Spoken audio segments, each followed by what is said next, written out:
I'm Edwin Ellis, and I'm a professor at the University of Alabama, and I'm also the author of the Make Sense Strategies Toolkit.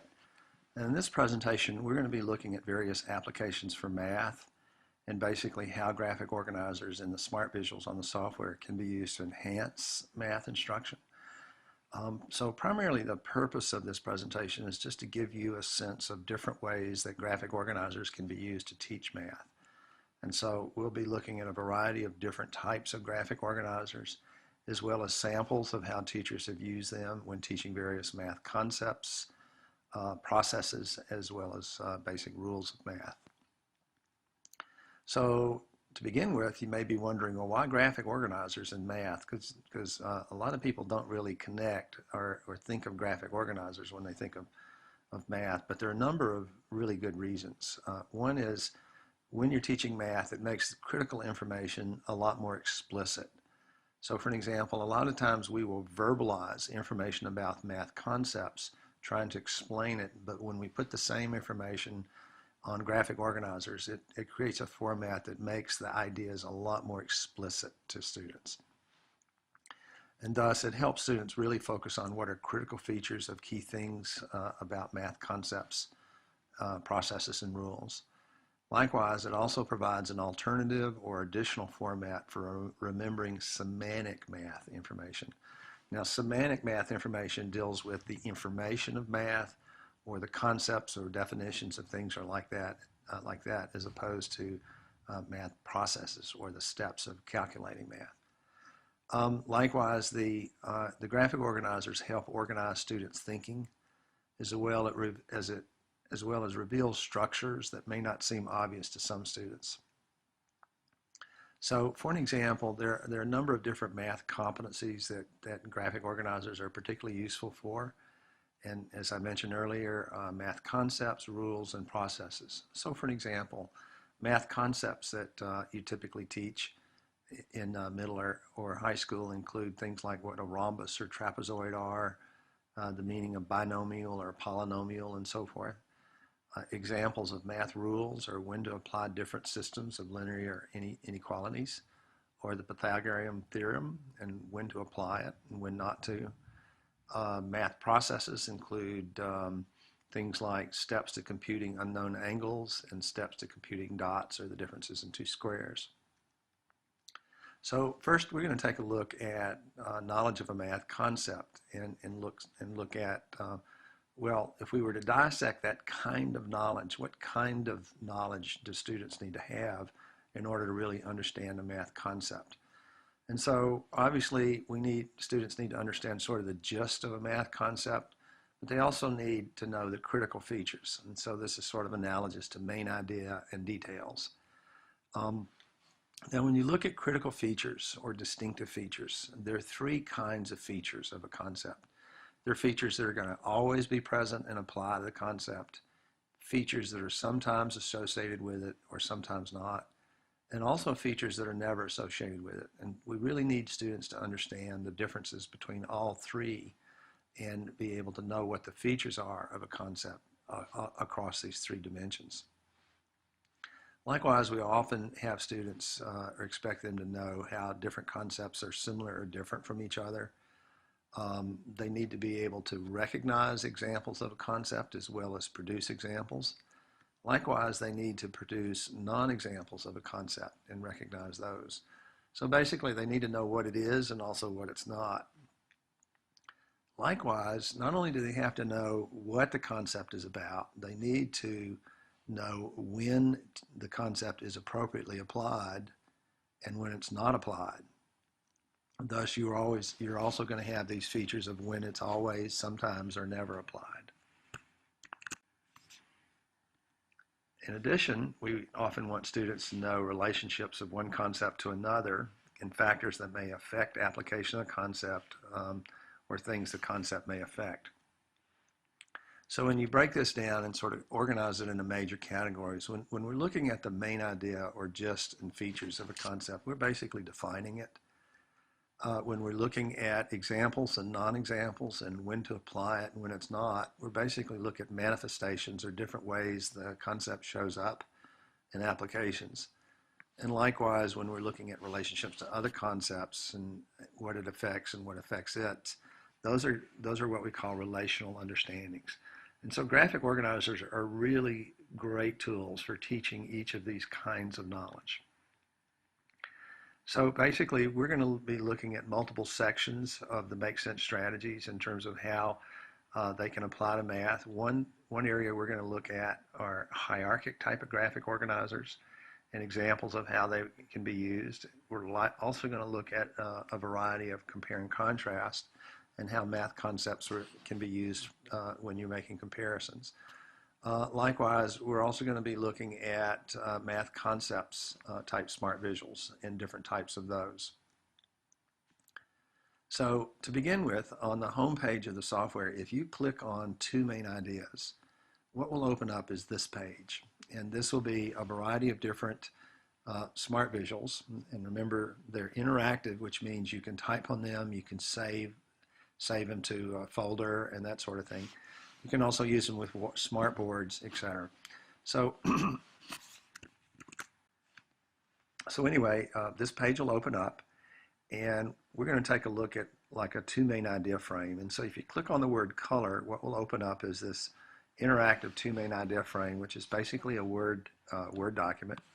And you would click on these boxes to enter text and so forth. Well, here's an example of how a teacher used one of those when teaching concepts associated with lines. In this case, we're looking at perpendicular and parallel lines.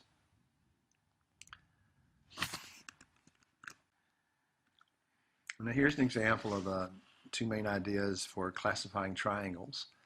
And basically, the focus is on checking the angles of the triangle as well as the length of the sides, and different examples of how each of those apply. Now I'm going to be going through these samples relatively quickly, and that means that you probably are not going to have time to really study these various samples and what teachers and students have noted on them. However, if you really want to stop and take a look at some of these because they may be addressing something that you teach, then you can always pause the video and sort of study these on the screen. Likewise, the handouts will have all of these samples on them, and so you can study those handouts at your leisure. And also, all of the samples that I'm going to be sharing here also can be found on the software itself. So during this presentation, we're going to kind of go quickly as we go through these various samples, but you can always pause it or look at the handouts or look at the samples on the software. Here's an example of another two main idea smart visual that a teacher used. In this case, we're looking at special right triangles and basically the different characteristics of right triangles. What I'm going to do now is we're going back to the home page of the software, and this time we're going to click on four main ideas. And so, of course, all of these graphics are showing main ideas and details in one form or another.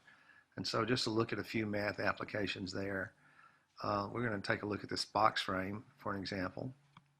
And so you have the concept is about, what's the main idea, and then the specifics are down here, and then at the bottom, so what's important to understand about this. And so this one is in taking a look at different types of polynomials.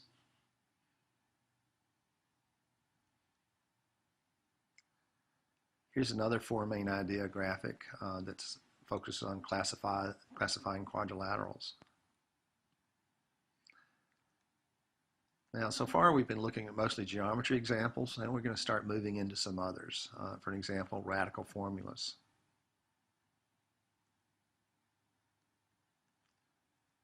Back to polygons.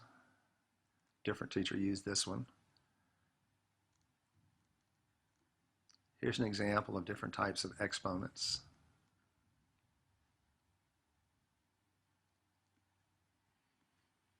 In terms of looking at various compare and contrast graphic organizers and how teachers have used those for teaching math concepts, what we're going to do now is click on what's called matrix and conclusions. And so what will open up is a series of matrices. And so for an example, a 2 by 3 means you're comparing two things across 3 dimensions, or 2 by 4 would be comparing two things across 4 dimensions, and you'll notice each of these has a place for noting conclusions. So for an example, if we click on the 2 by 3 with conclusions, what will open up is one of these, and so we're comparing two things across 3 dimensions. And there's also a place for drawing conclusions. And here's an example of how a teacher used one of those. In this case, we're comparing prime numbers with composite numbers and exceptions to those.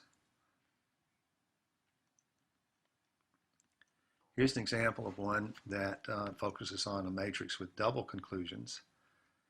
And so, for an example, double conclusions has a place for drawing conclusions about each of these dimensions, and it also has a place for drawing conclusions about the two things you're comparing.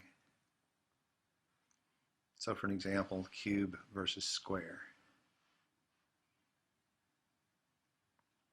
Now, some of these samples address very basic kinds of math concepts, and we'll also look at some examples that are fairly sophisticated math concepts.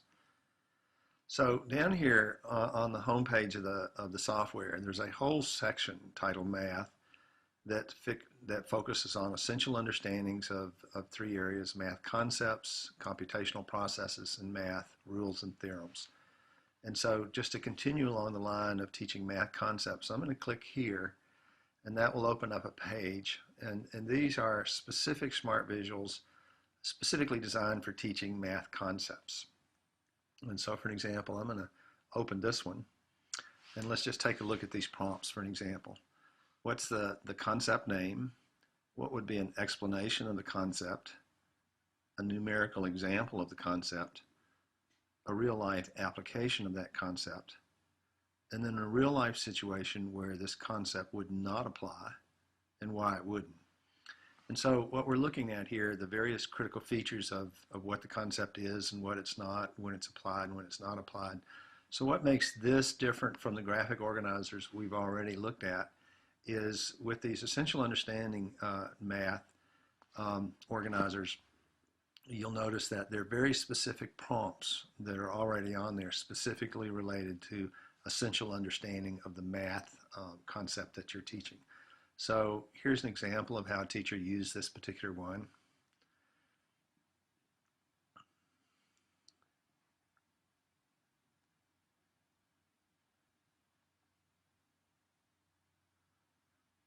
Now here's an example of one that just deals with main ideas and details as opposed to having the specific prompts there.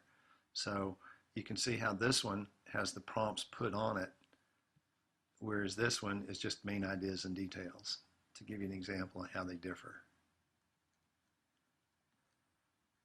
Also, whenever you see a number 2 or 3 or 4, that means there are additional pages of these. And so if we click on 2, it'll open this page. And so here's an example of how a teacher used that particular graphic.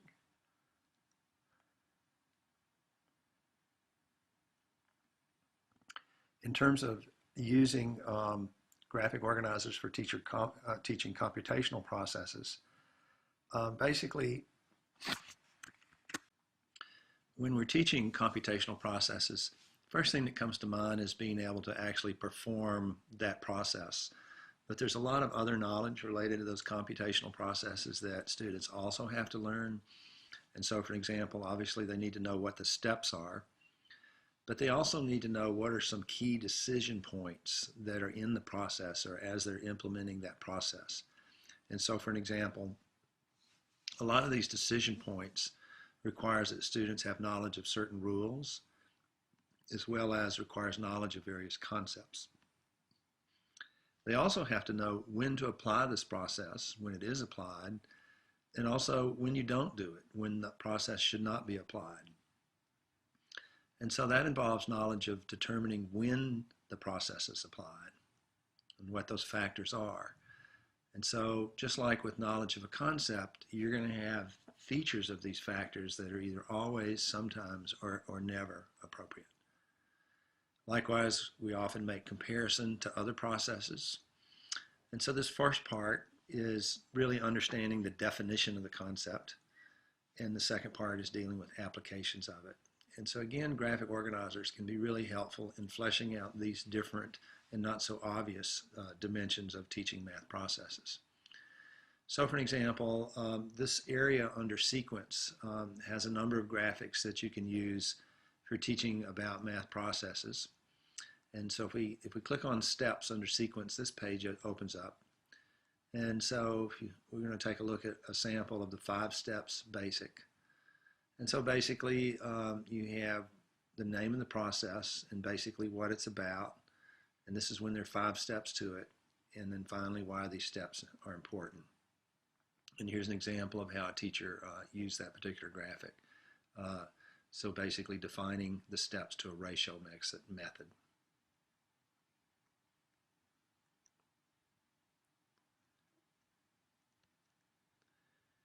Here's another example using differences of 2 squares.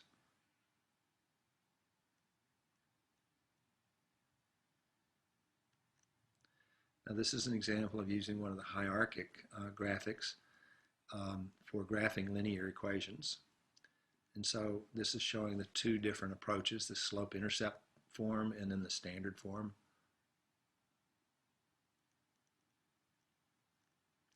This is an example of, looks like a little kid kind of graphic organizer, but it's kind of amazing how sometimes adolescents like the cute stuff as well.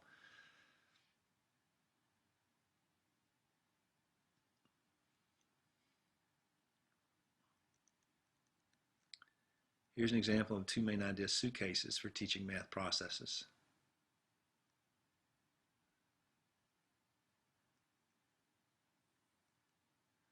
This is one that addresses writing linear equations, and there are 3 forms of them.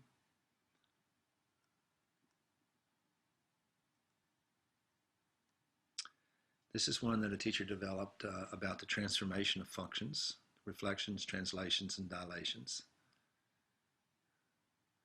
So you can see how this sort of captures the essence of a lot of the information and sort of locks it in an organized fashion for students.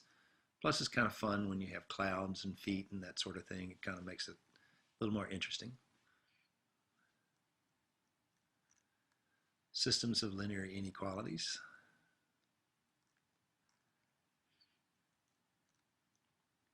Solving systems of equations. And this is multiplying polynomials and special products. And so you have polynomial times polynomials, binomial times binomials, squares of a binomial, and the differences of 2 squares. So it captures sort of the whole thing, almost an entire unit, on one graphic organizer. This one deals with fraction usage in number sense. So adding, subtracting fractions, multiplying, and dividing. Here's one that deals with exponentials and logarithms.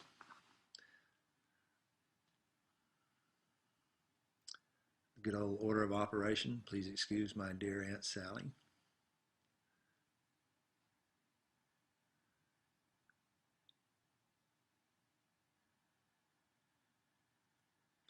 So this is an example of using a cause and effect type graphic. And so the way this works is you start with this, add this to the situation, and what's it result in?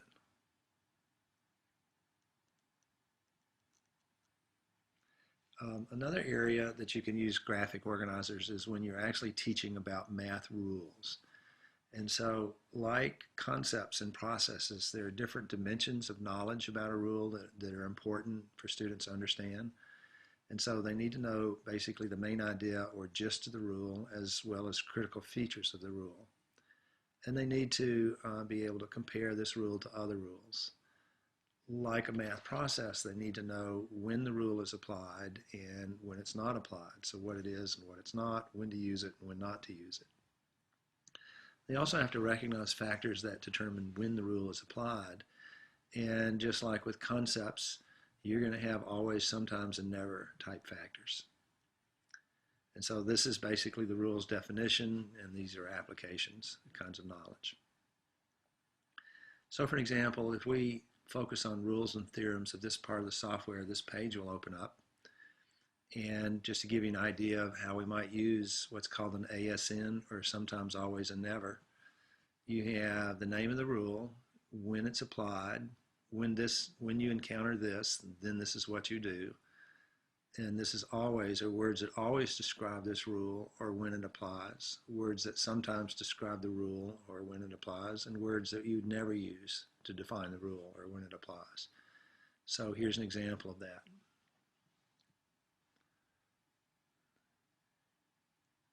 So you can see, or hopefully you can get a sense of the clarity that the ASN will bring to helping students really understand the different dimensions about this particular rule. This is an example of another one that's it's called rule analysis. And so you have the same thing at the top. What's the name of the rule? The rule's features of when you encounter this, then what do you do? And this one also deals with exceptions. Like there's sometimes the rule does not apply under these exceptionals. And so under that you have examples of when to apply the rule and examples of when not to apply the rule. And here's a sample of what a teacher developed when using this particular Smart Visual.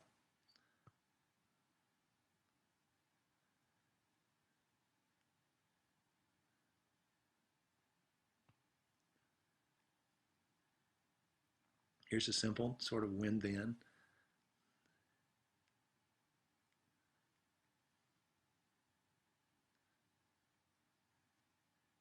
So we've been taking a look at just a variety of different ways that graphic organizers can be used to teach math. What I would encourage you to do is just take some time and explore the various graphic organizers that are on the software, because there are a number that could be used by math that you teach that we didn't cover today. Because really the purpose of this presentation was just to kind of give you an overview of a sense of what are different ways that they can be used.